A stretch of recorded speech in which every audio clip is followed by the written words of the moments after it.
Baik, namun sebelumnya para hadirin yang dirahmati Allah Subhanahu wa taala, insya Allah besok kita mulai puasa ya.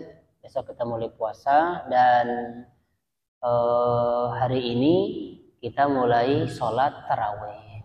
Nah, jadi sebelum kita melakukan itu semua, mari kita perbaiki dulu, luruskan dulu, ikhlaskan dulu niat kita. Hati kita perbaiki dulu. Hati yang sakit silahkan diobati dengan membaca Al-Quran. Yang belum pernah khotam Al-Quran di tahun-tahun kemarin, maka di bulan ini azamkan ya, di bulan Ramadan tahun ini harus khotam minimal sekali. Itu minimal sekali. Kita kembali ke yang tadi, yang meluruskan niat. Banyak sekali ya, yang saya dengar sendiri. Saya dengar sendiri orang yang dimana dia beribadah tetapi pahala ibadahnya habis. Habis untuk apa? Habis karena dia merasa ibadahnya paling baik dibandingkan dengan yang lain. Apa contohnya? Ketika ada orang yang taraweh, yang dimana masjid tersebut dilakukan dengan jumlah 23 rakaat ya. Dan kemudian ketika sudah nyampai 8 rakaat, ternyata tiba-tiba ada segelintir orang, ada sebagian orang yang dimana ketika 8 rakaat itu imam sudah salam, dia langsung keluar. Maka ada orang-orang yang di belakang menggerutu, bahkan di samping saya, baru aja 8 rakaat sudah pulang, nah gitu katanya. Nah, hal-hal seperti ini harus kita jelaskan kepada masyarakat supaya mereka paham.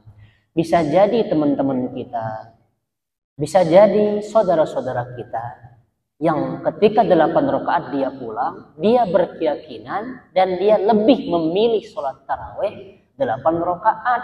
Lalu kemudian bisa jadi nanti di rumah dia melakukan sholat witir sebanyak 3 rakaat. Itu sudah sesuai dengan hadis-hadis yang sahih, Bapak Ibu yang dirahmati Allah Subhanahu wa taala. Jadi jangan sampai kita mengucilkan ibadah orang padahal kita tidak tahu, padahal itu sunnah. Sunnah Bapak Ibu.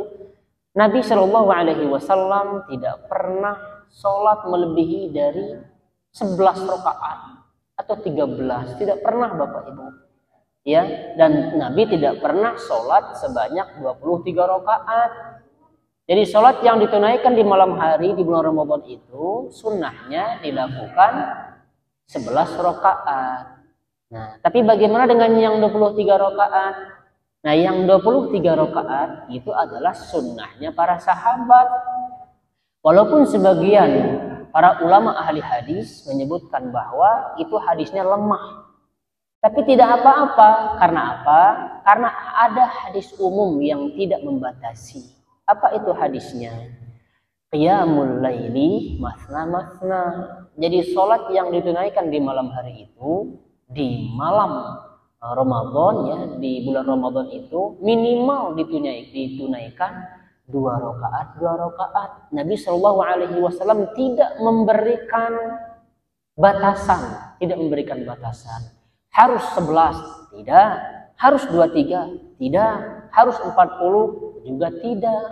Maka oleh karena itu, saudaraku yang dirahmati Allah Subhanahu wa taala, kalau ada orang yang keluar dari masjid setelah 8 rakaat, jangan ngegerutu. Ibu-ibu yang ada di belakang saf jangan menggerutu. Itu justru lebih aman. Lebih amannya kenapa? Daripada nanti orang hatinya gondok karena imamnya cepat-cepat misal, karena kita ini termasuk orang yang di Indonesia ini pencetak rekor 7 menit 23 rakaat. Nah, itu yang harus kita khawatirkan. Bisa jadi sholat tarawihnya tidak sah disebabkan karena tidak ada tumaninah. Bayangkan 7 menit 23 rakaat. Bagaimana orang bisa nyaman? Ya, lebih baik 11 rakaat tapi kita tunaikan dengan khidmat. Atau 23 rakaat lamanya minta ampun. Akhirnya orang-orang jadi kesel di belakang. Sehingga para jamaah mencari imam favorit. Siapa imam favorit? Imam yang bacaannya cepat-cepat. Nah, maka dinamakan sholat tarawih itu karena setelah salam berhenti dulu sejenak, Bapak Ibu. Ketika melakukannya, dalam melakukan sholat tarawih itu dilakukan dengan khidmat, penuh dengan kekhusyuan.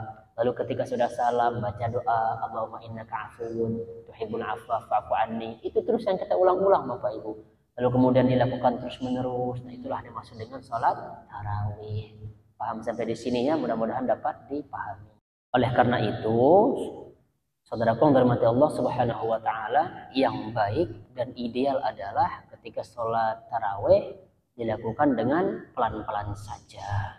Tidak masalah walaupun rakaat berapa juga, tidak masalah ya. Yang penting sholatnya ditunaikan dengan khidmat. Terima kasih. Mudah-mudahan dapat dipahami.